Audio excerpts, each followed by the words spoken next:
Hello everyone, welcome back to my channel ससीज garden. आज का जो मेरा वीडियो है वो एक्सोरा प्लांट को लेकर के है। ये एक समर लविंग प्लांट होता है और आप देख सकते हैं इसमें इसी तरह से बंचेस में फ्लावरिंग होती है। बहुत सुंदर लगता है दिखने में। छोटे से ही प्लांटर में इसकी काफ़ी अच्छी हाइट हो जाती है।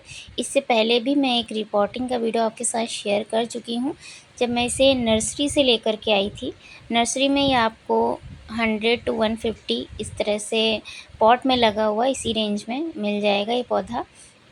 और इसकी एक मिनी वैरायटी भी आती है जिसमें इसकी पत्तियां आपको छोटी दिखाई देंगी, फ्लावर का साइज़ भी छोटा दिखाई देगा। तो कई सारे कलर ऑप्शंस में नर्सरीज़ में आपको ये मिल जाते हैं पौधे। तो पूरे समर सीज़न ये इसी तरह से हरा भरा रहता है। इसे फुल सनलाइट की ज़रूरत होती है और इसी तरह से इसमें फ्लावरिंग होती रहती है। लेकिन जैसे ही विंटर सीज़न स्टार्ट होता है, धीरे धीरे करके इसमें जो भी ये फ्लावर इस तरह से खिले हुए हैं, ये कलियां सूखने लग जाती हैं और पत्तियों का कलर फेड होने लग जाता है। पत्तियां खुद से ही गिर जाती हैं। पौधा पूरी तरह से आपको लगेगा कि पौधा मर चुका है, लेकिन ऐसा नहीं होता है। विंटर सीज़न में ये कुछ दिनों के लिए डोमेंसी में चले जाते हैं। उसके बाद जैसे ही समर सीज़न स्टार्ट होता है, दोबारा से इसमें नई ग्रोथ होना स्टार्ट हो जाती है। तो इस प्लांट को आप ज़मीन में भी लगा सकते हैं। ज़मीन में ये काफ़ी अच्छी हाइट के हो जाते हैं और प्लांटर में भी इनकी हाइट बहुत ही तेज़ी से बढ़ती है। आप देख ही सकते हैं ये 7 इंच का प्लांटर है जिसमें मैंने इसे लगाया हुआ है। इसमें भी इसकी हाइट काफ़ी अच्छी हो गई है। तो जैसे जैसे ये बढ़ता जाएगा वैसे वैसे मैं इसे बड़े प्लांटर में शिफ्ट करने की कोशिश करूँगी। तो सबसे पहले मैं आपको इस पौधे को दिखा देती हूँ कि पूरे समर सीज़न तो ये इसी तरह से रहता है। उसके बाद जैसे ही सर्दियाँ स्टार्ट होती हैं, तो सर्दियों में इसकी कैसी कंडीशन हो जाती है, किस तरह से ये पौधा डोर्मेंसी में जाता है, मैं आपको सबसे पहले ये दिखाती हूँ। तो यहाँ आप देख सकते हैं ये पौधा कुछ इस तरह से विंटर सीज़न में डोमेंसी पीरियड में चला जाता है। आपको लगेगा कि पौधा मर चुका है। देख सकते हैं इसकी पत्तियों का कलर बिल्कुल से फेड हो चुका है और बहुत ही आसानी से इसकी पत्तियाँ इस तरह से प्लांट से अलग हो जा रही हैं। बिल्कुल से इसमें एक भी पत्तियाँ नहीं बचती हैं।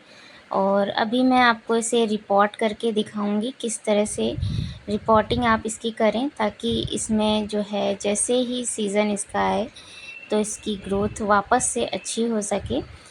तो अगर विंटर सीज़न में जब पौधा डोमेंसी में जाता है, कुछ चीज़ों का अगर हम नहीं ध्यान रखते हैं तो पौधे के मरने के चांसेस पूरे पूरे रहते हैं।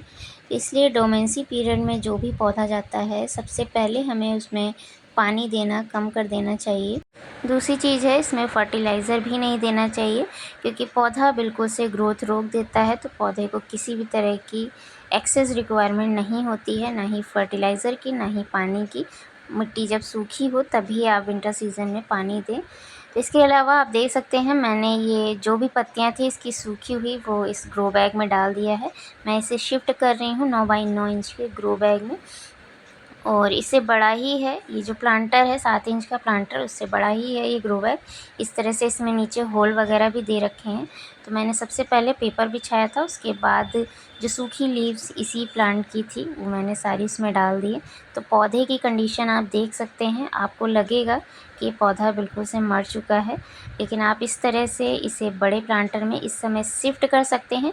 अगर नहीं शिफ्ट करना चाहते हैं तो इस पौधे की आप जब विंटर सीज़न ख़त्म होता है उस समय आप इस पौधे की अच्छे से गुड़ाई करके कोई अच्छा फर्टिलाइज़र वगैरह दे सकते हैं।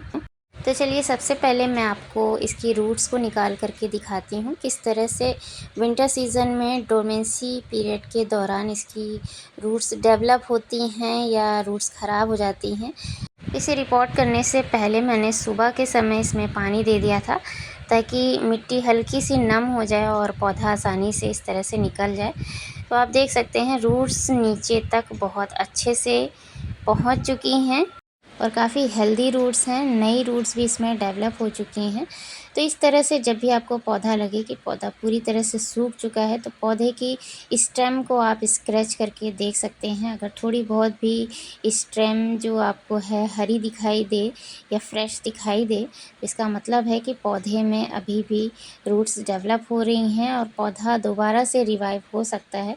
तो इस तरह से सबसे पहले आप इसकी रिपोर्टिंग कर सकते हैं। तो इनकी रूट्स को समय समय पर ट्रिम करना भी ज़रूरी होता है। पौधा अगर छोटा है तो आप साल में एक बार इसकी रिपोर्टिंग ज़रूर कर दें, ताकि इसकी अच्छी ग्रोथ हो सके। और अगर काफ़ी बड़ा प्लांट हो गया है तो आप इसे 2 से 3 साल में रिपोर्ट कर सकते हैं। तो जब मैं इसे ले कर के आई थी नर्सरी से, तब भी मैंने आपको इसकी रूट्स वगैरह दिखाई थी। इतनी ज़्यादा रूट्स डेवलप नहीं थी। और रिपोर्टिंग के बाद का भी क्लिप मैंने आपके साथ शेयर किया, किस तरह से इसमें ग्रोथ हुई, किस तरह से इसकी हाइट और इसमें फ्लावरिंग वगैरह हुई। उसके बाद इसमें कुछ इस तरह से जो रूट्स डेवलप हुई हैं, एक्सेस रूट्स जितनी भी हैं, इन्हें रिपोर्टिंग के दौरान मैं सबसे पहले ट्रिम कर दूँगी। तो इस तरह से मैंने प्लांट की जो रूट्स थी, जो एक्सेस रूट्स थी, उन्हें कट कर दिया है। और अब मैं यूज़ कर रही हूँ साफ़ का फंगिसाइड।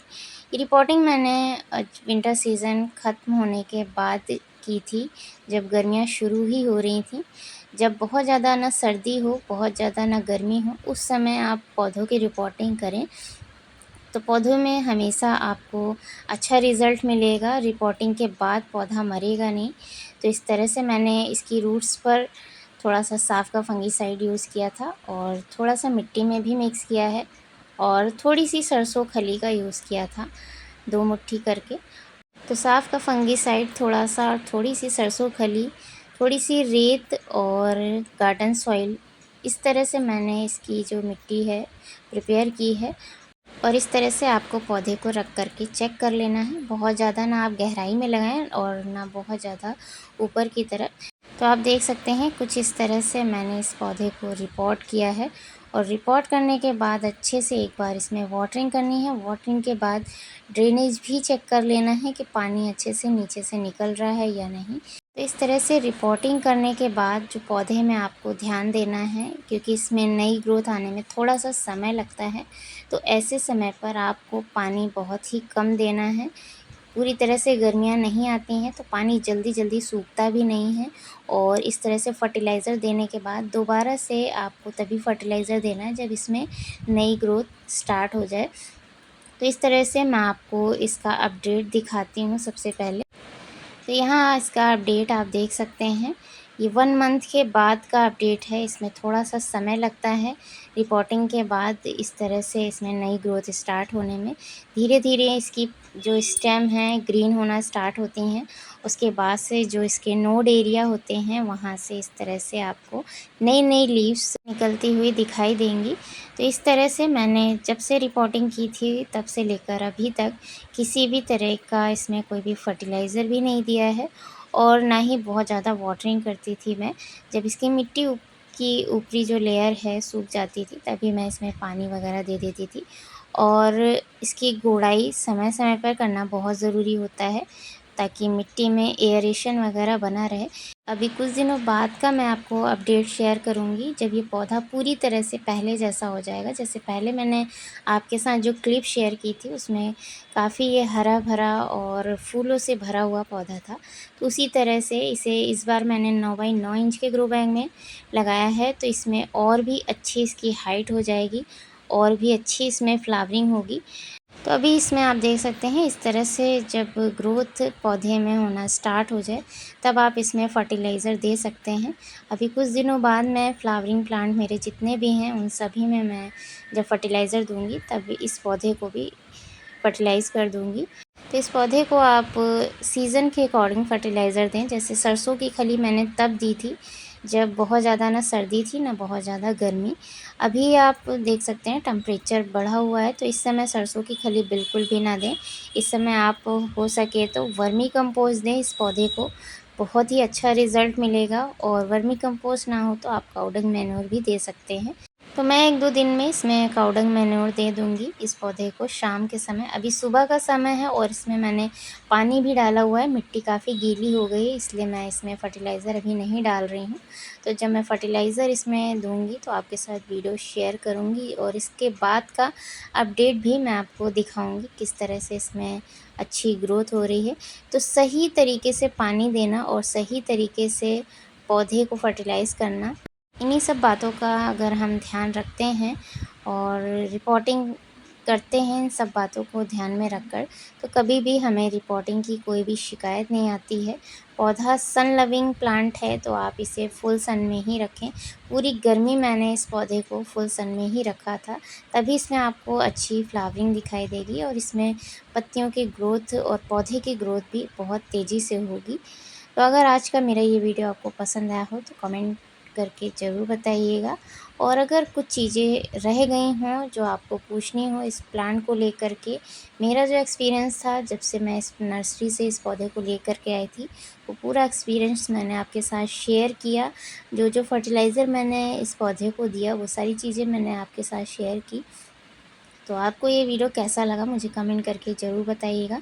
चैनल पर नए हैं तो चैनल को सब्सक्राइब करके बेल आइकन को ज़रूर प्रेस कर लीजिएगा। तो मिलते हैं फिर से इसी तरह के एक और नए वीडियो में।